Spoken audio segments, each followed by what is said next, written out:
আযানের আওয়াজ যখন চলতেছে, হযরত আলী সম্পর্কে আপনাদের জানা আছে ফাযাইলে আমলের ভিত্তিতে ফাযাইলে নামাজের অধ্যায়ের ভিত্তিতে আলোচনা করা হয়েছে।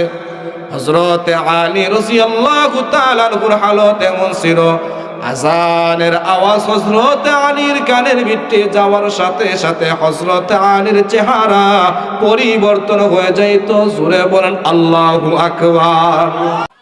হযরত আলীর কানের ভিতরে আযানের আওয়াজ চলে গেছে, তো হযরত আলীর চেহারা পরিবর্তন হয়ে গেছে।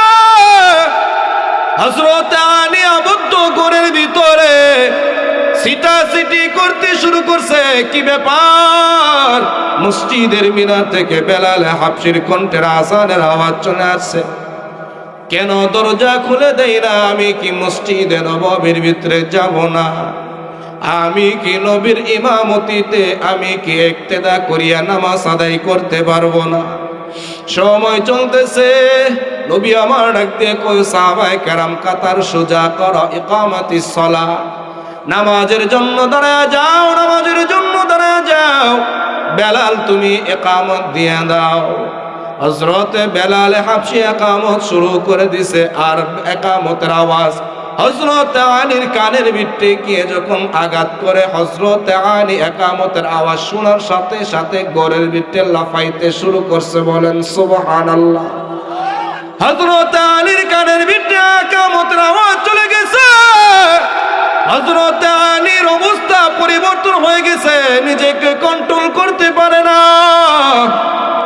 কদ কামাতিস সালাহ, কদ কামাতিস সালাহ, আল্লাহু আকবার, আল্লাহু আকবার, লা ইলাহা ইল্লাল্লাহ শেষ হয়ে গেছে। নবী আমার তাকবীরে তাহরিমা বেদে নামাজ আরম্ভ করছে। হযরত আলী আর নিজেকে কন্ট্রোল করতে পারে না। বলেন আল্লাহু আকবার। হযরত আলী নিজেকে কন্ট্রোল করতে পারে না। হযরত আলীর শক্তি সম্পর্কে আপনাদের সকলের জানা আছে। তাবুক একটা দরগ, তাবুক যুদ্ধ হয়েছে। তাবুক দরগের যে একটা দরজা ছিল, 40 জন নওজোয়ান যুবক এই দরজাটাকে উঁচু করতে পারে না। কিন্তু হযরত আলীর শরীরের ভিতরে আমার মানিক আল্লাহ তাআলা এত পরিমাণ শক্তি দিয়েছে, আল্লাহু আকবার বলে যেই দরজা 40 জন যুবক উঁচা করতে পারে নাই, হযরত আলী একাই উঁচু করে ফেলেছে। বলেন আল্লাহু আকবার। হযরত আলী নবীর কণ্ঠে তাকবীর তাহরিমের আওয়াজ কানের ভিতরে স্পর্শ করেছে। তো হযরত আলী নিজেকে ঘরের ভিতরে কন্ট্রোল করতে পারে না, কারণ আল্লাহ তাআলা কোরআনে হাকিমের ভিতরে জানায়া দেয়, ইন্নামাল মুমিনুনাল্লাযীনা ইযা যুকিরাল্লাহু ওয়াজিলাত কুলুবুহুম ওয়া ইযা তুলিয়াত আলাইহিম আয়াতুহু যাদাতুহুম ঈমানাও ওয়া আলা রাব্বিহিম ইয়াতাওয়াক্কালুন।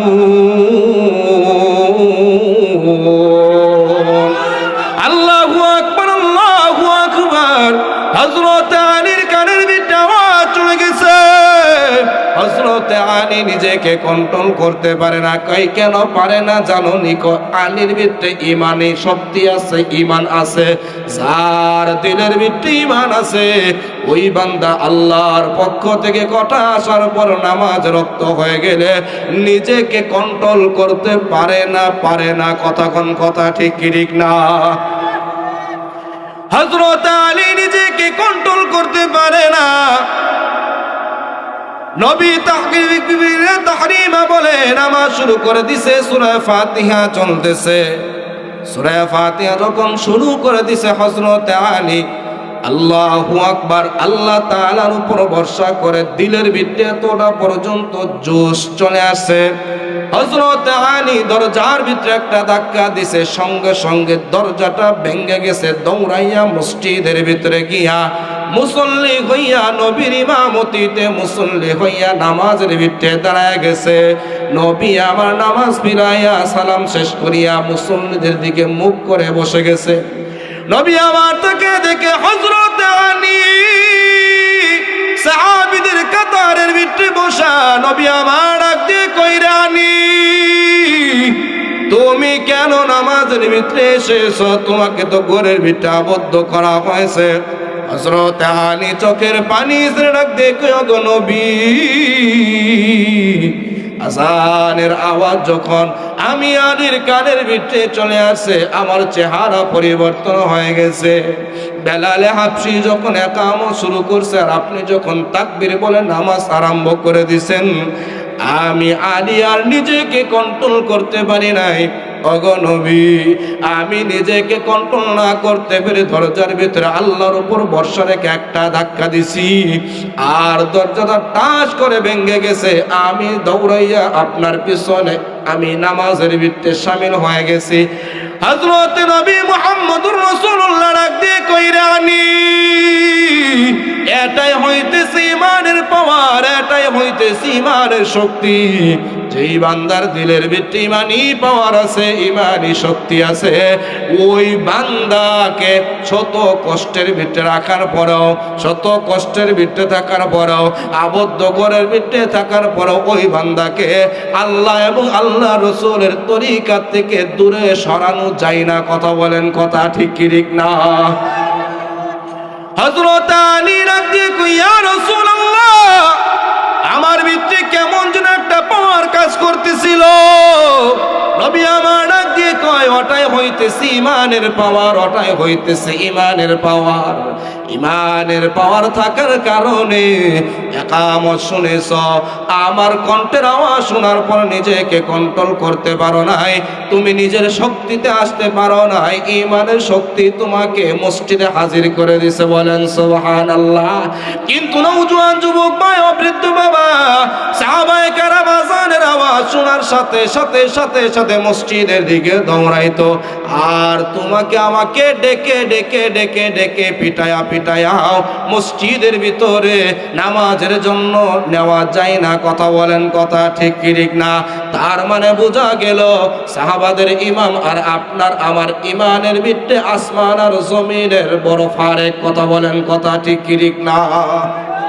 এই জন্য সাহাবীদের মতো ইমানদার হওয়া যাবে তো ইনশাল্লাহ? এক কথা বলেন, হওয়া যাবে তো ইনশাল্লাহ? কে কে সাহাবাদের মতো ইমানে উজ্জীবিত হয়ে ইসলামের প্রতিটা রুকনের পাবন্দি করবেন? হাত উঠায় আমার মালিক আল্লাহকে দেখায় দেন। লিল্লাহি তাকবীর। হাত নামান। এটা তো গেল সাহাবায়ে কেরামের জীবনী, সাহাবাদের জীবনী চলতেছে। এরা তো নবীকে দেখছে, কিন্তু নবীর পরের যুগটাকে বলা হয় যেই যুগের ভিতরে নবী ছিল না বা নবীকে দেখে নাই, কালিমা পড়ছে, সাহাবীদের যুগ পাইছে অথবা নবীর যুগে আগমন করেছে, কোনো কারণে নবীর সাথে সাক্ষাৎ করতে পারে না, এরা সাহাবী হয় নাই। সাহাবীদের সাথে সাক্ষাৎ হয়েছে, এদেরকে বলা হয় তাবি। কথা বলেন, কথা ঠিক কি ঠিক না? এরকম একজন তাবি, যার নাম হইতেছে হযরত সাঈদ ইবনে মুসাইয়িব রাহমাতুল্লাহি আলাইহি, যার জন্ম হয়েছে এই 15তম হিজরিতে রাসূলের ইন্তেকালের 4 বছর পরে। সাঈদ ইবনে মুসাইয়িব রাহমাতুল্লাহি আলাইহি, যাকে রাইসুত তাবিঈন বলা হয়, নবী দেখে নাই, নবীর ইন্তেকালের পরে দুনিয়াতে এসেছে, সাহাবীদের যুগ পেয়েছে। হযরত সাঈদ ইবনে মুসাইয়িব এতটা পর্যন্ত ইসলামের রুকনের পাবন্দি ছিল, এতটা পর্যন্ত আমল করেছে, যে কারণে নবীর সাহাবী, প্রিয় সাহাবী হযরত আবু হুরায়রা রাদিয়াল্লাহু তাআলা আনহু সাঈদ ইবনে মুসাইয়িবের হাতটা ধরে হযরত আবু হুরায়রা নিজের কলিজার টুকরা মেয়েটাকে সাঈদ ইবনে মুসাইয়িবের হাতে উঠায় দিয়া বিয়া দিয়ে দিছে। জোরে বলেন সুবহানাল্লাহ। হযরত আবু হুরায়রা রাদিয়াল্লাহু তাআলা আনহুর মেয়ের জামাই হযরত সাঈদ ইবনে মুসাইয়িব। লম্বা ঘটনা, লম্বা আলোচনা, ওদিকে যাওয়ার কোনো সুযোগ নাই, মুখতাসার করে আপনাদেরকে বুঝাইতেছি হযরত সাহাবায়ে কেরাম নামাজের প্রতি কেমন পাবন্দি ছিল। সাহাবীদের পরের যুগ হযরত তাবিঈন যারা ছিল, তাবিঈন যারা ছিল, এরা ইসলামের রুকনের প্রতি কতটা পর্যন্ত মায়াশীল ছিল। রাইসুত তাবিঈন হযরত সাঈদ ইবনে মুসাইয়িব, এমন একটা হাল চলতেছে যেই যুগের ভিতরে ওই ইয়াজিদ বাহিনীদের সাথে খেলাফতের একটা গন্ডগোল লাগছে, আপনারা সকলেই জানেন। কথা বলেন, কথা ঠিক কি ঠিক না? ওদিকেও আমি যাইতেছি না, মুখতাসর করে বুঝাইতেছি। রাজনৈতিক একটা প্রেক্ষাপট চলতেছে। মসজিদে মদিনার মসজিদে নববীর আজান একদিন নয়, 2 দিন নয়, 3 দিনের জন্য মসজিদে নববীর আজান বন্ধ করে দিছে। মসজিদে নববীর ভিতরে জামাতের সাথে নামাজ আদায় করতে পারবে না, নামাজও বন্ধ করে দিছে। জোরে বলেন নাউজুবিল্লাহ। মসজিদে নববীর আজান বন্ধ হয়ে গেছে। 3 দিন পর্যন্ত কেউ আজান দিতে পারবে না। 44 আইন জারি করে দিছে, তার মানে 144 ধারা জারি করছে। মসজিদে নববীর ভিতরে কেউ ঢুকতে পারবে না, আজান দিতে পারবে না, জামাতের সাথে নামাজ আদায় করতে পারবে না। যুগটা চলতেছে সাহাবীদের যুগ, তাবিঈনদের যুগ। রাইসুত তাবিঈন হযরত সাঈদ ইবনে মুসাইয়্যিব রাহমাতুল্লাহি আলাইহির দিলের ভিতরে রক্তক্ষরণ হইতেছে। এটা এমন একটা মসজিদ, যেই মসজিদের ভিত্তি স্থাপন করেছে মায়ার নবী, দয়ার নবী, রহমাতান লিল আলামিন মুহাম্মদুর রাসূলুল্লাহ সুরে বলেন সাল্লাল্লাহু আলাইহি ওয়াসাল্লাম।